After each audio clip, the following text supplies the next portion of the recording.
साहब हम जा रहे हैं गुड़िया को स्कूल छोड़ने के लिए। विभोर, गुड़िया, मालकिन ने कुछ डाला है क्या बैग में? हाँ मम्मा, मुझे भी लग रहा है।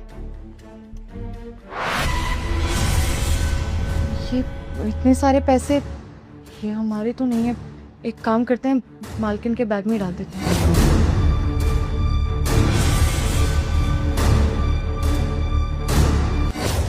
रुक जाओ। विभोर, ये चोर ना यहाँ से चोरी करके भाग रहे थे। तुम्हें याद है तुम्हारी अलमारी से 2 लाख रुपए गायब है पिछले 3 दिनों से, जिसे तुम हर जगह ढूंढ रहे हो। वो और कहीं नहीं है बल्कि इन लोगों के पास है। इसने पैसे तुम्हारी अलमारी से चोरी किए और अब यहाँ से भाग रही थी ताकि पकड़ी ना जाए।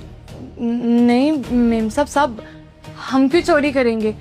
2 साल से आपके घर पर काम कर रहे हैं, खाना पीना सोना उठना सब यहीं पर है हमारा, तो चोरी करने का तो कोई मतलब ही नहीं बनता। आज तक आपके घर से एक भी सामान चोरी नहीं हुआ है हमारे रहते हुए, तो आपको कैसे लग गया कि हम आपके घर से पैसे चुरा कर चले जाएंगे? सही कह रही हो। वैसे भी चोर अपने मुंह से कभी नहीं एक्सेप्ट करेगा कि उसने चोरी की है। विभोर, मैं तुम्हें बता रही हूँ ना, इसने ही चोरी की है।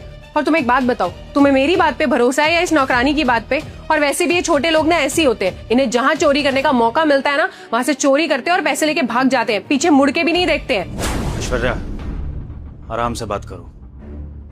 कमला हमारे घर में इतने टाइम से काम कर रही है, ऐसा नहीं है कि मुझे उस पर भरोसा नहीं है। और अगर तुमने इतना बड़ा इल्जाम उस पर लगाया है तो कोई बात होगी तभी तुम ऐसा इल्जाम लगा रही हो। लेकिन फिर भी थोड़े शब्दों का इस्तेमाल सही से करो, एकदम से चोर बोल देना भी ठीक नहीं है।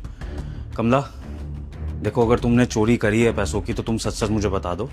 मैं समझ सकता हूँ कि तुम्हें शायद पैसों की ज़रूरत होगी तो तुमने ऐसा कदम उठा लिया होगा। अगर ऐसी बात है तो हम बैठ के बात कर लेंगे, ठीक है? ऐश्वर्या किसी को कुछ नहीं बताएगी और ये बात यहीं दब जाएगी। लेकिन पहले तुम सच बताओ, क्या तुमने सच में 2 लाख रुपए चुराए हैं? साहब हम झूठ नहीं बोल रहे हैं, हमने कोई पैसे नहीं चुराए। हमें तो मालूम भी नहीं था कि यहाँ पर कोई पैसे भी रखे हैं। और सच बताएं तो अगर आपके कहीं पैसे भी रखे होते हैं ना, हम उनको देखते भी नहीं है, अपने काम में मगन रहते हैं हम। मुझे समझ में नहीं आ रहा है मेम साहब को क्यों लग रहा है कि हमने कोई पैसे चुराए हैं। यकीन कीजिए साहब, अपना काम हम पूरी ईमानदारी से करते हैं, बहुत मन लगाकर करते हैं। चोरी का तो दूर दूर तक कभी ख्याल भी नहीं आया हमारे दिमाग में। आप हमारी बेटी के लिए इतना करते हैं, उसके स्कूल की फीस, उसके यहाँ पे रहने सहने का, कपड़ों का सब करते हैं, तो हमारे पास तो कोई कारण ही नहीं है ना यहाँ से चोरी करके भागने का।